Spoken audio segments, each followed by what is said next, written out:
Advertencia, la siguiente historia contiene elementos de terror y está destinada a un público adulto. Se sugiere discreción. Resido en un diminuto pueblo rural. Durante el verano, el calor es sofocante, mientras que en invierno, el frío es implacable. Además, desde 1932, experimentamos temblores que duran varios minutos cada ciertos años. Es simplemente un hecho aceptado que incluso en el día a día, el terremoto está presente. Aquellos que viven aquí comprenden de lo que hablo. Por el bien de todos, es mejor no mencionar este fenómeno. En cualquier caso, he pasado toda mi existencia en México. De hecho, nací al día siguiente de uno de esos terremotos en 1985 y desde entonces nunca nos hemos marchado de aquí, excepto en algunas vacaciones ocasionales. Es un lugar bastante animado, pero en la zona donde resido, la vida es placentera, sinceramente hablando. Tengo un empleo de 9 a.m. a 6 p.m. en el supermercado local, pago mis facturas y, en general, logro mantenerme de manera aceptable. No soy una persona particularmente creativa, simplemente hago lo que debo hacer para seguir adelante y mantenerme satisfecho con lo que tengo.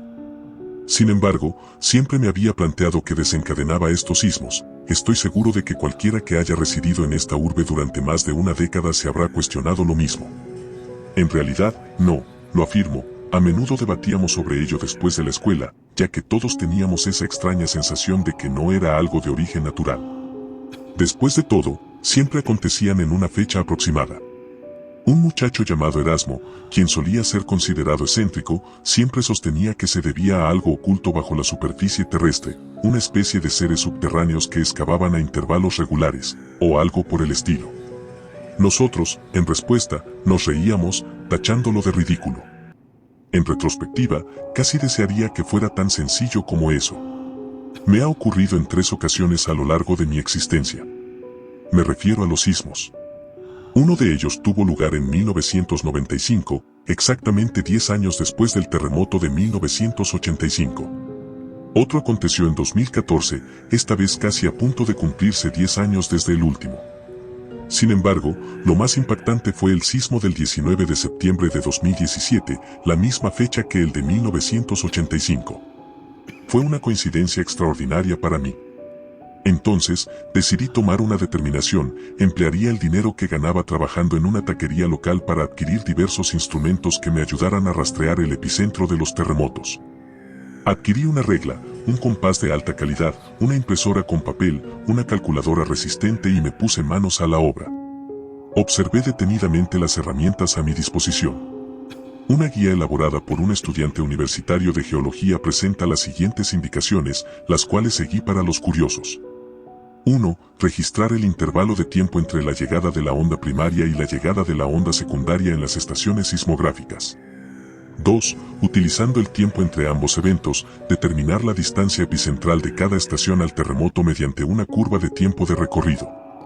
3. Utilizar un mapa y una brújula gráfica para trazar arcos con radios iguales a las distancias epicentrales alrededor de cada estación. Donde estos arcos se superpongan, se puede realizar una aproximación del epicentro. No logré obtener una medida precisa, tal vez debido al poco tiempo disponible, tal vez porque era mi primera vez, o tal vez las instrucciones no eran claras. No lo sé, no soy geólogo. Sin embargo, obtuve una dirección general. Al día siguiente, llamé para reportar que estaba enfermo en mi trabajo, compré algunos suministros y me dirigí en esa dirección, saliendo de la ciudad hacia la aproximación del epicentro. Tuve la precaución de cronometrar mi travesía, en total, fueron 6 horas de ida y vuelta. Cuando laboras en cualquier tipo de puesto de tacos, te acostumbras a estar de pie durante todo el día. Mirando hacia el pasado, estoy enormemente agradecido por esto, ya que no sé si hubiera logrado llegar hasta allí de no estar acostumbrado a permanecer de pie todo el tiempo. Sin embargo, luego de aproximadamente 3 horas y media, atravesé algunas colinas y me encontré con lo más peculiar que había presenciado hasta ese momento. Era una estructura pétreo en medio de una especie de espacio abierto, y era inmenso. Su magnitud era tal que podría haber sido confundido con un estadio de fútbol desde una gran altura. Ni siquiera me esforcé por intentar rodearlo a pie. Sin embargo, algo no parecía adecuado al respecto. Por un lado, estaba compuesto por un conjunto de rocas irregulares que se asemejaban casi a senderos. Junto a ella se encontraban unas extrañas criaturas semejantes a topos, pero de gran tamaño, del tamaño de un luchador, con grandes dientes y uñas largas. Ya sabes, esos pequeños colmillos que todos tenemos en las filas superior e inferior de los dientes. Algunos parecían astillados, otros no, pero estaban dispuestos en forma de círculo, o quizás en forma de óvalo. La disposición angular que tenían me dio la impresión de que podría ser ambas cosas. Sin embargo, lo más extraño ocurrió cuando me acerqué y logré echar un vistazo entre ellos. Todo lo que vi fue un agujero. En ese punto, había llegado a la conclusión de que estas rocas estaban relacionadas de alguna manera. Específicamente, lo que no lograba comprender aún, eso era lo que me desconcertaba. Tomé nota mental de regresar más tarde, sin embargo, durante ese lapso de tiempo, se produjeron algunos sismos en la zona. Las cosas simplemente siguieron su curso habitual. Continué estudiando todo tipo de sismos, renuncié a mi empleo anterior, encontré uno nuevo, me involucré sentimentalmente con una chica que conocí en el CONALEP, pero rompí con ella después de descubrir su engaño. Me mudé a mi propia casa. Y día tras día, iba aprendiendo cada vez más sobre la geología. Debo admitir que me emocionaba un poco. Compré una cámara de video de alta resolución y comencé a fantasear con la idea de mostrar mis grabaciones a algún científico y alcanzar una gran popularidad. Ser reconocido a nivel mundial como el descubridor del misterio de los terremotos en México. Finalmente, llegó el gran día, después de llamar al trabajo para decir que estaba enfermo y empacar mi equipo, una cámara de video, un trípode, una silla plegable y algunos refrescos y bocadillos por si tenía hambre o sed. Decidí tomar mi automóvil en esta ocasión. Conduje hasta el lugar, lo estacioné afuera y me preparé. Comencé con la cámara de video, asegurándome de que estuviera grabando. Tenía batería suficiente para 8 horas y los temblores comenzarían en 1 hora. Me puse de pie frente a la cámara, mencioné mi nombre y la hora exacta, expresé mi intención, ajusté los ajustes para asegurarme de que todo estuviera configurado correctamente y capturaría la imagen completa. Luego, coloqué mi silla y esperé. Transcurrieron 60 minutos y de repente me pareció escuchar algo. Algo similar a un movimiento distante, algo duro que rasguñaba la tierra. Cada vez se acercaba más y más, hasta que llegó a un punto en el que sentí físicamente que se movía bajo mis pies. Sin embargo, no coincidía exactamente con el momento en que los sismos comenzaban, lo cual me desconcertó aún más. Por supuesto, rápidamente comprendí lo que estaba ocurriendo. Algo se movía bajo la superficie de la Tierra y provocaba un terremoto más pequeño y localizado. Por un instante, mi mente regresó al recuerdo de aquel chico llamado Erasmo y su idea de las criaturas topos.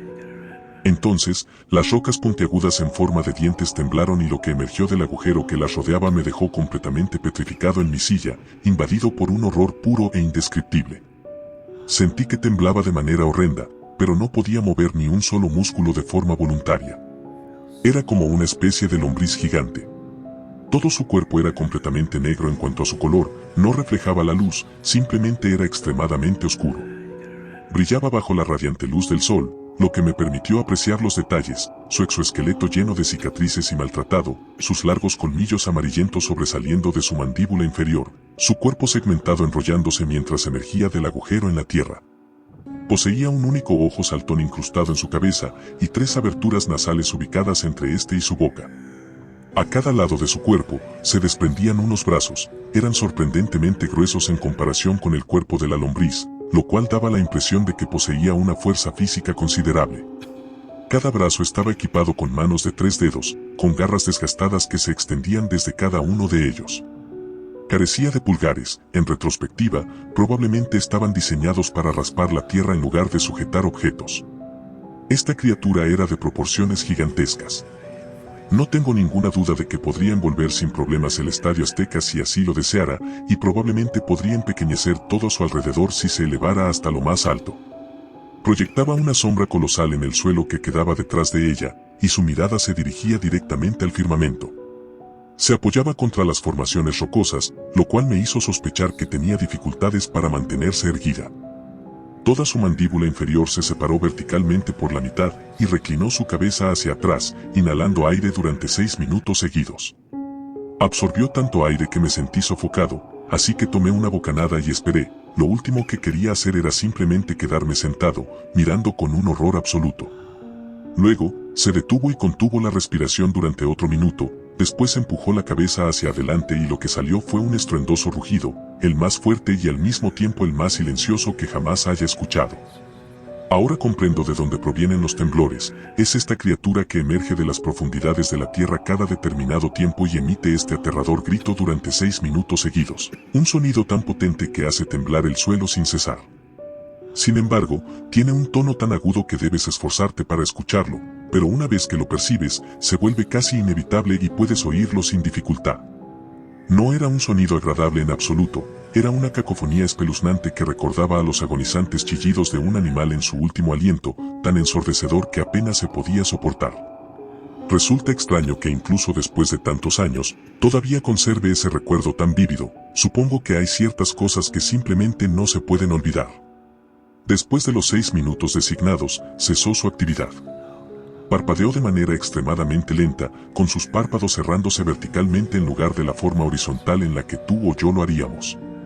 Luego giró su cabeza, y me di cuenta de que era consciente de mi presencia. Extrajo una garra de las formaciones rocosas y la plantó en el suelo para sostener su peso, repitiendo el gesto con la otra garra. Se acercó a mí, girando su cabeza 180 grados en el sentido de las agujas del reloj para colocar su ojo en el suelo, y posó su mirada sobre mí, fijamente, durante lo que parecieron horas, aunque, al revisar las imágenes, solo fueron unos minutos. Nunca antes había sentido tanta certeza de que mi vida llegaría a su fin en ese preciso momento. Esta horrenda criatura de una película de monstruos estaba a punto de devorarme, aplastarme o incluso aspirar el aire con tanta fuerza que rompería todos mis huesos. Si intentaba escapar, sin duda moriría, así que permanecí inmóvil, esperando y rezando a cualquier deidad que pudiera existir para que esta criatura decidiera perdonarme. Finalmente, comenzó a retroceder, girando su cabeza hacia su posición original mientras utilizaba sus garras para impulsarse hacia el agujero. Se adentró nuevamente, valiéndose de sus garras para protegerse de las formaciones rocosas. Emitió otro rugido de la misma duración que el anterior y luego se deslizó bajo la superficie, regresando al pozo que llamaba hogar. Permanecí sentado allí durante aproximadamente 1 hora, recuperando mi capacidad de movimiento. Una vez que lo logré, me puse de pie, aún tembloroso, apagué la videocámara, guardé todo nuevamente, comí algunos bocadillos y me fui a casa. Aquella noche no pude dormir. ¿Cómo podría hacerlo? Acababa de presenciar algo espantoso. Algo que no podría olvidar aunque lo intentara. Al día siguiente, asistí a una iglesia local. Nunca había sido una persona religiosa, pero necesitaba sentir que había algo más poderoso que esa criatura. Algo que pudiera brindarme un poco de seguridad. No me había matado, por alguna razón, seguía con vida. Sin embargo, la idea del tipo de daño que podría causar si alguna vez tuviera una razón para desatar un horrible caos me persiguió durante meses y aún no ha desaparecido de mi mente. Por supuesto, los habitantes del pueblo también mostraban asombro, no solo por los terremotos, sino porque había agentes americanos junto con el ejército mexicano en el lugar. Los lugareños estaban algo preocupados, se dirigieron directamente hacia mí, confiscaron mi cámara y todas mis herramientas, y me advirtieron que cambiara mi profesión o enfrentaría graves consecuencias. Desde entonces, la única forma de expresarme fue a través del canal que estás viendo en este momento, Relatos de Terror Reales.